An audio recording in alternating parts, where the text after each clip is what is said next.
नमस्कार, hornbill TV देख रहे हैं आप। मैं हूं आपके साथ विशालगढ़। खबरों की शुरुआत करेंगे बड़ी खबर से। रुद्रप्रयाग के धोल तीर में बड़ा हादसा। उफनते अलकनंदा नदी में समाया टेम्पो ट्रैवल।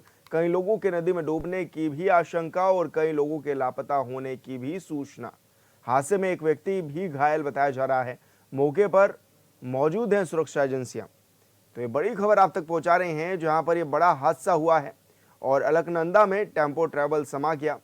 इस दौरान ये भी कहा जा रहा है कि कई लोग इसमें सवार भी बताए जा रहे हैं जो थे, और ये भी कहा जा रहा है कि कई लोगों के लापता होने की सूचना है, जबकि कुछ लोगों की मौत भी इसमें हो चुकी है। तो मौके पर एसडीआरएफ एनडीआरएफ की टीमें भी मौजूद हैं और रेस्क्यू कार्य भी लगातार जारी है। रुद्रप्रयाग के धोल तीर में बड़ा हादसा हुआ है।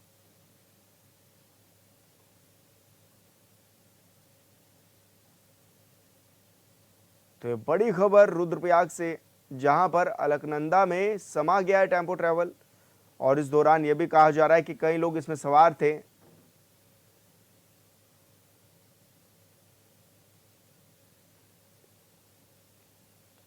और संवाददाता अमित रतूड़ी हमारे साथ फोन लाइन पर जुड़ गए हैं। अमित, क्या कुछ जानकारी मिल रही है, किस तरह ये बड़ा हादसा हुआ है? आपको बताऊं कि जो अभी जानकारी मिली है उसके अनुसार जो है रुद्रप्रयाग में जो है घोलतीर जगह पर एक टेम्पो ट्रेवलर जो है वो अलकनंदा नदी में समाया है। ये प्रारंभिक जानकारी जो मिली है। दूसरी चीज इसमें जो है फिलहाल जो है अभी जो है संभावना जताई जा रही है कि जो है 11 शवों का इसमें मिलने की संभावना जताई जा रही है। वही कुछ अन्य जो लोग हैं वो लापता हैं। साथ ही साथ हम बात करें तो अभी फिलहाल 7 से 8 लोगों का रेस्क्यू भी कर लिया गया है, जिसका जो अभी जो जानकारी पुख्ता तौर पर तो अगर हम बात करें प्रशासनिक आला अधिकारियों के तौर पर भी ये जानकारी पूरी तरीके से स्पष्ट नहीं हो पाई है, लेकिन क्योंकि वहां पर रेस्क्यू बचाव कार्य जो है चल रहा है। एसडीआरएफ एनडीआरएफ और स्थानीय पुलिस बल वहां पर मौजूद है।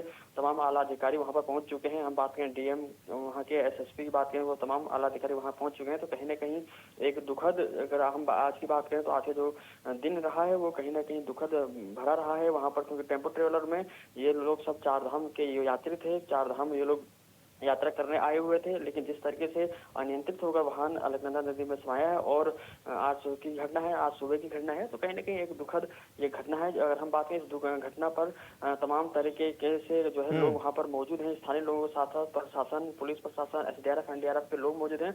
और हम बात करें तो इस चीज को लेकर मौसम विभाग ने भी संभावना जताई थी कि मौसम खराब रहेगा और कई चीजें होती हैं 4 धाम यात्रा के दौरान। ऐसे में जिस तरह से टेम्पो ट्रेवलर अनियंत्रित होकर वाहन समाया है तो कहीं ना कहीं दुखद भरी खबर है। आधिकारिक पुष्टि आना अभी फिलहाल बाकी है, क्योंकि रेस्क्यू और सर्च अभियान अभी चलाया जा रहा है विशाल। तो ये अभी आधिकारिक पुष्टि आने के बाद ही पूरी तरीके से ये तस्वीर साफ हो पाएगी, कितने लोग मृत हैं, कितने घायल हैं और टेम्पो ट्रेवलर कहाँ का था। अभी इसकी पूरी तरीके से कोई इसकी जानकारी नहीं मिल पाई है पुख्ता तौर पर। अमित, क्या ये पता चल पाया है कि क्या कारण रहे कि आखिर ये जो टेम्पो ट्रैवलर है ये नदी में जा गिरा?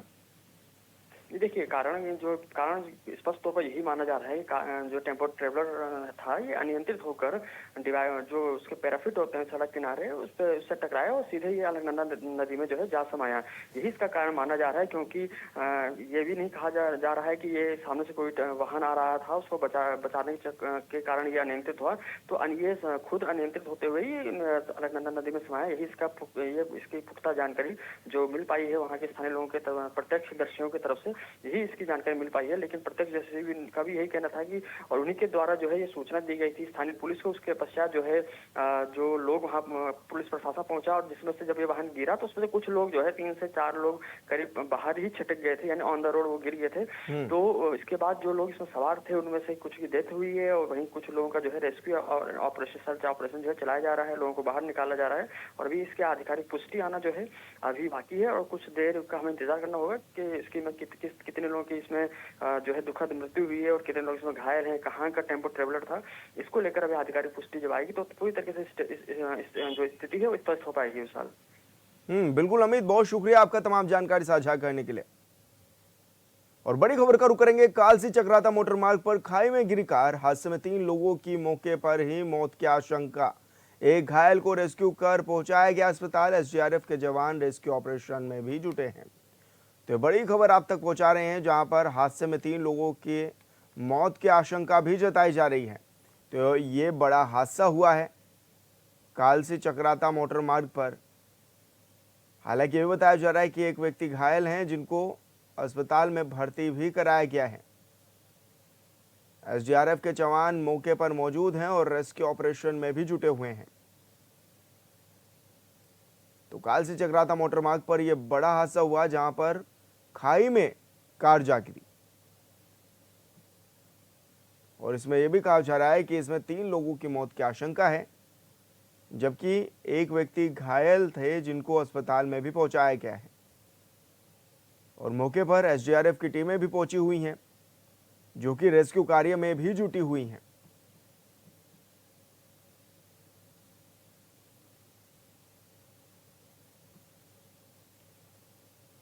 और देहरादून से बड़ी खबर, कावड़ मेले को लेकर उच्च स्तरीय बैठक। डीजीपी दीपम सेठ ने यह बैठक ली। सुरक्षा और समन्वय को लेकर सख्त निर्देश भी दिए गए हैं। संवेदनशील, अति संवेदनशील और भीड़ वाले क्षेत्रों को करे चिन्हित। मुख्य मार्ग, कावड़ रूट, वैकल्पिक मार्गों को लेकर यह बैठक की गई जिसमें चर्चा भी हुई और डीजीपी ने ट्रैफिक प्लान बनाने के भी निर्देश दिए। आपात स्थिति से निपटने को लेकर भी विचार विमर्श किया गया। मेला नियंत्रण कक्ष में क्विक रिस्पांस टीम हमेशा सक्रिय रहे, ये निर्देश दिए गए हैं। 11 जुलाई से शुरू हो रही है कावड़ यात्रा, तो ये बड़ी खबर आप तक पहुंचा रहे हैं जहां पर कावड़ यात्रा शुरू होगी और जिसके लिहाज से बड़ी बैठक की गई है।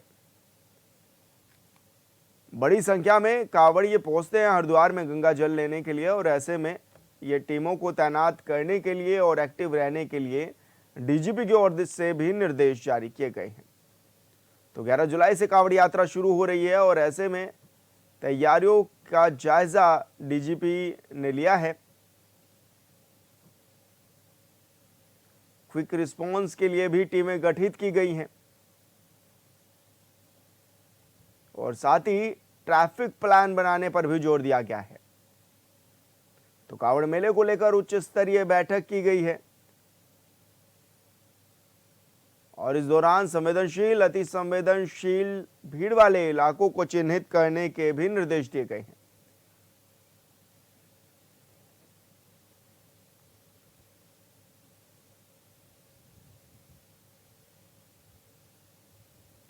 और देहरादून से बड़ी खबर, सीएम की पहल पर 40 वरिष्ठ आईएएस ने गोद लिए कई गांव। गांव के विकास के लिए तैयार किया जाएगा खाका।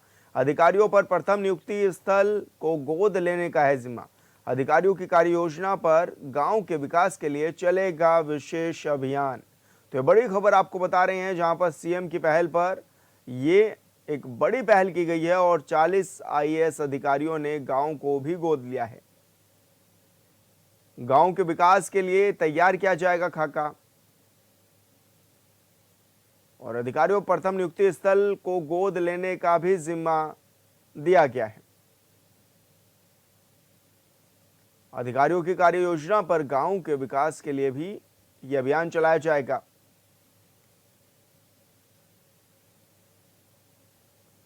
और संवाददाता अमित रतूड़ी हमारे साथ फोन लाइन पर जुड़ गए हैं। अमित, जिस तरह से आईएएस अधिकारी गांवों को गोद ले रहे हैं, ऐसे में विकास की योजनाएं किस तरह इन गांवों तक पहुंचेगी और किस तरह की कार्य योजनाएं तैयार की जा रही हैं हाल फिलहाल में?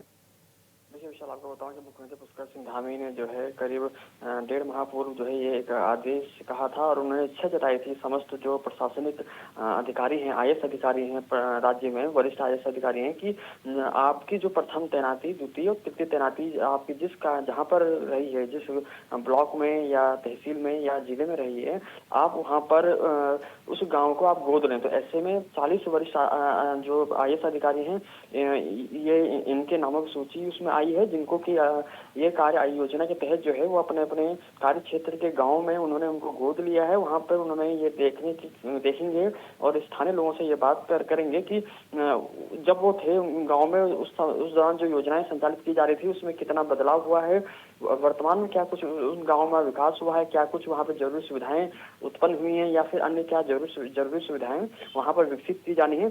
इसी को लेकर ये पहल की गई है कि ताकि गाँव का विकास किया जा सके, ग्रामीण जो क्षेत्र हैं, ग्रामीणों की जो समस्याएं हैं उनका निराकरण किया जा सके। क्योंकि मुख्यमंत्री पुष्कर सिंह धामी का भी ये स्पष्ट तौर पर कहना है कि जिस तरीके से हमारा जो है विकसित भारत का जो प्रधानमंत्री मोदी जी का जो लक्ष्य है उत्तराखंड का। उन्होंने कहा है कि 21वीं सदी का दशक जो उत्तराखंड का होगा, ऐसे में मुख्यमंत्री ने एक पहल की है कि जो 40 वरिष्ठ IAS अधिकारी हैं उनको जिम्मेदारी सौंपी गई है कि वो प्रथम द्वितीय तृतीय तैनाती में अपने कार्य क्षेत्र जो वहाँ पे वो रहे हैं, वो वहाँ पर उन गाँव को गोद लेंगे और वहाँ पर वो देखेंगे कि क्या कुछ बुनियादी सुविधाएं हुई हैं, अन्य क्या कुछ वहाँ पर चीजों का विकास किया जाना है। इन चीजों को लेकर कार्य योजना बनाई जाएगी और कार्य योजना के तहत जो है वहाँ पर इन सभी चीजों को धरातल उतारने का काम किया जाएगा, ताकि जो है अंतिम छोर तक बैठा हुआ जो मध्यम वर्गीय या गरीब वर्ग का जो परिवार है, वो गांव या परिवार है या फिर जो वो गांव है, वहाँ पर विकास की बयार बहे और लोग जो है वहाँ पर जो है बेहतर जीवन यापन कर सकें। मिसाल बिल्कुल अमित, बहुत शुक्रिया आपका तमाम जानकारी साझा करने के लिए। और देहरादून से बड़ी खबर मिल रही है, स्पोर्ट्स कॉलेज में 8वीं के छात्र से रैगिंग, 4 आरोपित छात्र हुए निलंबित। अवसाद में जाने के बाद खुला मामला, कॉलेज से निकलकर टनकपुर ले गए परिजन। तो बड़ी खबर आप तक पहुंचा रहे हैं, कॉलेज ने एंटी रैगिंग कमेटी को ये जांच भी सौंप दी है और आरोपित मारकर काम कराने के लिए करते थे मजबूर। तो ये बड़ी खबर आप तक पहुंचा रहे हैं। तो कॉलेज से निकलकर टनकपुर ले गए परिजन, ये बड़ी खबर आप तक पहुंचा रहे हैं, जहां पर कॉलेज ने एंटी रैगिंग कमेटी को सौंपी थी जांच। और ऐसे में कॉलेज ने ये जांच भी सौंपी थी, जिसके बाद ये जांच भी हुई और स्पोर्ट्स कॉलेज में 8वीं के छात्र से रैगिंग भी की गई थी।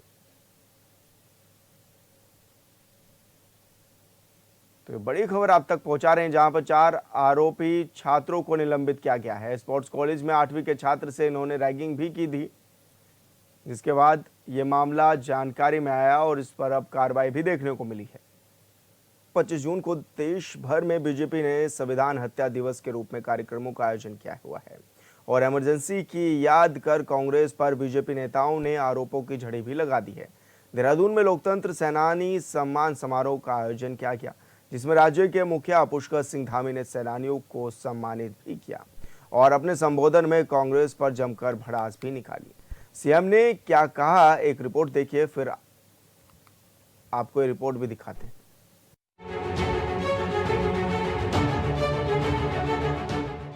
25 जून 1975 भारत के लोकतांत्रिक इतिहास में इंदिरा गांधी की कांग्रेस सरकार की तरफ से लगाई गई इमरजेंसी का एक काला अध्याय है। कई इतिहासकार इस बात पर जोर देते हैं कि इसी दिन करोड़ों भारतीयों के मौलिक अधिकारों का सरकार ने कुचलने का काम किया।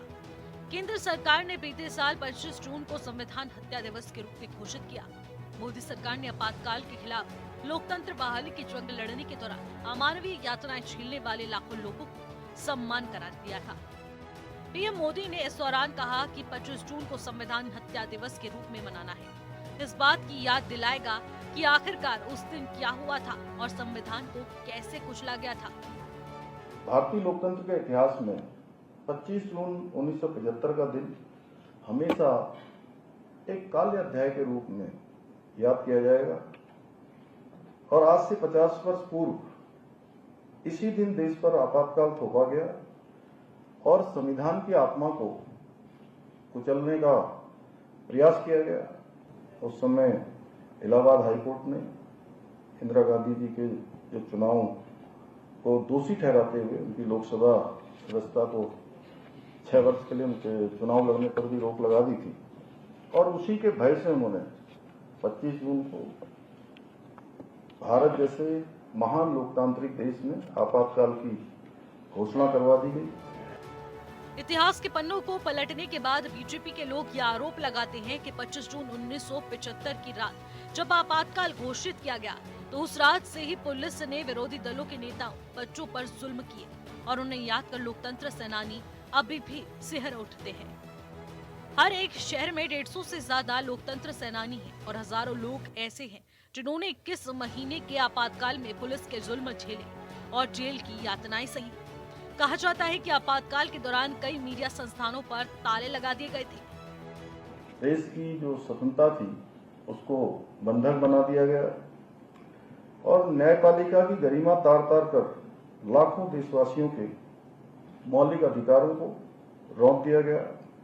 आपातकाल के उन काले दिनों में सत्ता के नशे में चूर तत्कालीन सरकार ने सभी विपक्षी नेताओं को सैकड़ों पत्रकारों सहित हर उस आवाज का निर्ममता से दमन किया जो लोकतंत्र की रक्षा के लिए उठ रही है। देश के इतिहास को बदल देने वाली इस घटना के 50 साल बाद भी राजनीति हो रही है। स्वतंत्र भारत के इतिहास का सबसे काला अध्याय 25 जून 1975 की मध्य रात्रि को आपातकाल की घोषणा के साथ लिखा गया था, लेकिन ये इतना अचानक नहीं था। लोग कहते हैं कि इसकी प्रस्तावना तो तब लिखी गई थी जब इलाहाबाद उच्च न्यायालय ने उसी वर्ष 12 जून को तत्कालीन प्रधानमंत्री इंदिरा गांधी के रायबरेली से निर्वाचन को अमान्य घोषित कर दिया था, जिसके बाद 25 जून 1975 को ऑल इंडिया रेडियो पर प्रधानमंत्री इंदिरा गांधी की आवाज गूंजी। राष्ट्रपति ने आपातकाल की घोषणा की। जयप्रकाश नारायण, श्रद्धेय नानाजी देशमुख, श्रद्धेय अटल बिहारी वाजपेयी जैसे अनेक महान नेताओं ने जेल में रहते हुए भी लोकतंत्र के प्रति युवाओं में चेतना जागृत करने का काम किया। हजारों युवाओं ने, नौजवानों ने, छात्रों ने जेल जाना स्वीकार किया। जैसा अभी कृष्ण कुमार अग्रवाल जी कह रहे थे, उन्होंने रुकना और झुकना या माफी मांगना स्वीकार नहीं किया, कभी सर नहीं झुकाया। उसी का परिणाम हुआ कि जनता के दबाव में तानाशाही सरकार को झुकना पड़ा और देश में चुनाव कराने पड़े। प्रधानमंत्री के बेटे संजय गांधी किसी आधिकारिक पद पर नहीं थे, लेकिन उन्हें आंतरिक सुरक्षा अधिनियम MISA के तहत गिरफ्तारियों की पहली लहर की योजना बनाई। सुबह होते ही मोरारजी देसाई, अटल बिहारी वाजपेयी और लाल कृष्ण आडवाणी सहित 600 से ज्यादा दिग्गज विपक्षी नेताओं को हिरासत में ले लिया गया। मौजूदा वक्त में आपातकाल को लेकर बीजेपी और कांग्रेस के नेताओं के बीच आरोपों की राजनीति हो रही है। भारतीय जनता पार्टी पूरे देश में आपातकाल दिवस मना रही है। भारतीय जनता पार्टी स्वतंत्र है, वो जो दिवस मनाना चाहती है वो मनाए, लेकिन 2014 से जो तानाशाही इस देश में चल रही है, जो आपातकाल इस देश में चल रहा है, संविधान की लगातार धज्जियां उड़ाई जा रही हैं, सरकारी संस्थाओं पर जिस तरीके से भारतीय जनता पार्टी का नियंत्रण है, सरकार पार्टी के लिए काम कर रही है, ना कि जनता के लिए और लोकतंत्र के लिए काम कर रही है। देश की जनता लगातार सड़क पर उतर करके कह रही है कि कब जो है देश के अंदर वास्तविक लोकतंत्र स्थापित होगा। ये स्थितियां बड़ी विकट हैं। पूरी दुनिया देख रही है कि आज जिस तरीके से जो है चुनाव आयोग भारतीय जनता पार्टी के लिए काम कर रहा है, ऐसा भूतो न भविष्यति इस देश में कभी नहीं हुआ। जो ये अघोषित आपातकाल 2014 से इस देश में चल रहा है, उससे इस देश की जनता को कब मुक्ति मिलेगी, ये पूरी दुनिया जानना चाहती है। हाल के वर्षों में संविधान को लेकर बीजेपी और कांग्रेस में खूब राजनीति हो रही है। लोकसभा चुनाव हो या फिर विधानसभा का चुनाव, सभी चुनावों में कांग्रेस नेता राहुल गांधी सहित विपक्ष के लगातार लोग इस मुद्दे को उठाते आए हैं कि बीजेपी संविधान की धज्जियां उड़ा रही है। अब तक विपक्ष के लोग कहते हैं कि चुनाव से पहले किसी न किसी रूप में नेताओं पर आरोप लगाकर जेलों में डाल दिया जाता है। लिहाजा ये सवाल उठता है कि किसकी सरकार में संविधान की रक्षा की गई और किसकी सरकार में संविधान की धज्जियां उड़ाई गई है। Bureau report, hornbill TV.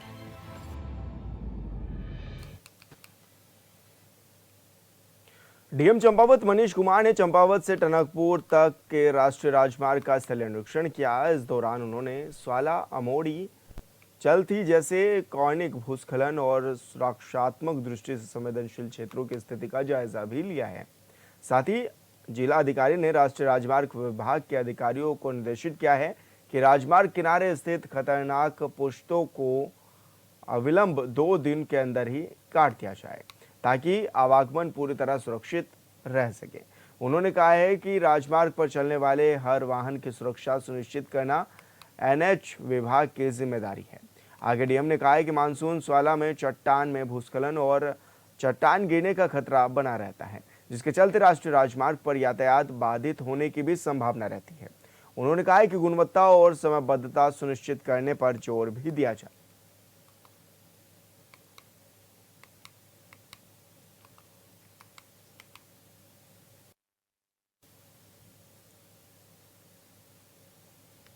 चोरी की लगातार बढ़ रही वारदातों पर लगाम लगाने के लिए गंगनहर पुलिस एक्टिव हो गई है और बड़ी सफलता भी अब उनके हाथ लगती हुई नजर आ रही है। ऐसे में पुलिस ने बाबरी आग गिरोह के 2 सदस्यों को चोरी किए हुए सामान, ज्वेलरी और अन्य सामान के साथ गिरफ्तार किया। वहीं गंगनहर कोतवाली में चोरी का खुलासा करते हुए एसपी देहात शेखर चंद सुयाल ने बताया है कि 10 जून को प्रीत विहार निवासी एकता मुयाल की ओर से तहरीर देकर बताया गया था कि चोरों ने उसके घर में रखी नकदी और लाखों की ज्वेलरी को चोरी कर लिया है। उसके बाद मामले में मुकदमा दर्ज कर एसएसपी के निर्देश पर टीम का गठन किया गया और घटनास्थल के पास लगे सीसीटीवी कैमरे खंगाले गए। 25 जून को मुखबिर की सूचना पर आरोपी को गिरफ्तार भी कर लिया गया है और आरोपियों के पास से चोरी का सामान भी बरामद कर लिया गया है। इस दौरान 2 आरोपी अभी भी फरार चल रहे हैं।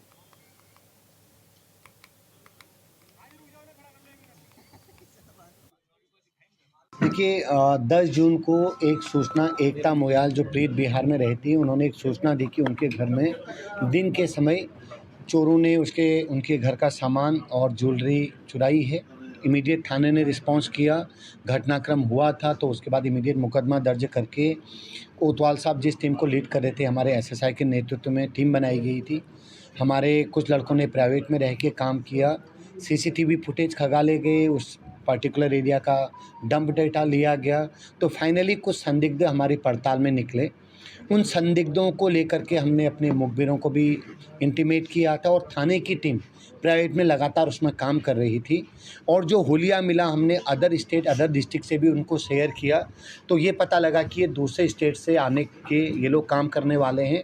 ऐसी कई घटनाएं इन्होंने करी हैं, तो हमारी टीमों ने लगातार दबिश डाली और कल ये चोर फिर एक और घटना की फिराक में रुड़की शहर में घूम रहे थे, तो रात को हमारी गंगनहर टीम ने इनको पकड़ा। तो 2 लोग मई माल के साथ, क्योंकि ये घटना करने के बाद अपने मूल स्थान में नहीं जा पाए तो सामान इनके पास ही था, तो फाइनली जो हमारा उस चोरी में करीब 5 लाख का गोल्ड और जो नगद पैसा गया था, लगभग 100% 97% रिकवरी हमारी टीम ने करी है। बरसात का सीजन शुरू हो चुका है। मौसम विभाग के निदेशक विक्रम सिंह ने कहा है कि नैनीताल और देहरादून में भारी बारिश देखने को मिल रही है। उन्होंने कहा है कि 26 और 27 जून यानी आज और कल भारी बारिश हो सकती है। वहीं मौसम विभाग के निदेशक ने 4 धाम यात्रा में आने वाले श्रद्धालुओं से भी अपील की है। उन्होंने कहा है कि यात्रा में आने से पहले मौसम की जानकारी जरूर ले लें।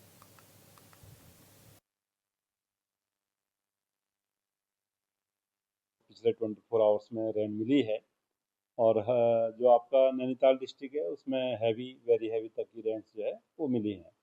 इसी तरह जो है जो आपका बागेश्वर डिस्ट्रिक्ट है उसमें भी करीब हैवी रेंस हैं। तो इस तरह की सिचुएशन है, ज़्यादातर जगहों में बारिश है, हल्की से मध्यम, जहाँ हल्की से मध्यम बारिश मिलेगी उसके साथ हैवी से वेरी हैवी रेंस जो है जो हमने देहरादून, बागेश्वर, रुद्रप्रयाग और नैनीताल के लिए बोला है। और जो बाकी डिस्ट्रिक्ट हैं उनमें भी हैवी रेंज जो है कहीं कहीं पर वो मिलेंगी, ये भी रखा गया है। देश में लगे आपातकाल के 50 साल पूरे होने पर बीजेपी ने चंपावत में इसे काले दिवस के रूप में मनाया है। इस दौरान कार्यक्रम में उपस्थित विभिन्न बीजेपी कार्यकर्ताओं ने अपने विचार भी रखे। कार्यक्रम का आयोजन प्रदेश कार्यकारिणी सदस्य शंकर पांडे की अध्यक्षता में किया गया। वही कार्यक्रम में कार्यकर्ताओं ने कहा है कि आपातकाल के दौरान जो भी यातनाएं दी गई वो काफी असहनीय थी, जिनको शब्दों में बयान नहीं किया जा सकता। इसके अलावा विपक्षी पार्टी की ओर से लोकतंत्र की हत्या करने और उसे बार बार नुकसान पहुंचाने का भी आरोप लगाया गया। साथ ही कार्यक्रम में आपातकाल के दौर में अल्मोड़ा केंद्रीय कारागार में बंद रहे परिजनों के आश्रितों सचिन वर्मा, निर्मल मेहरा और प्रकाश पांडे को शॉल ओढ़कर सम्मानित भी किया गया।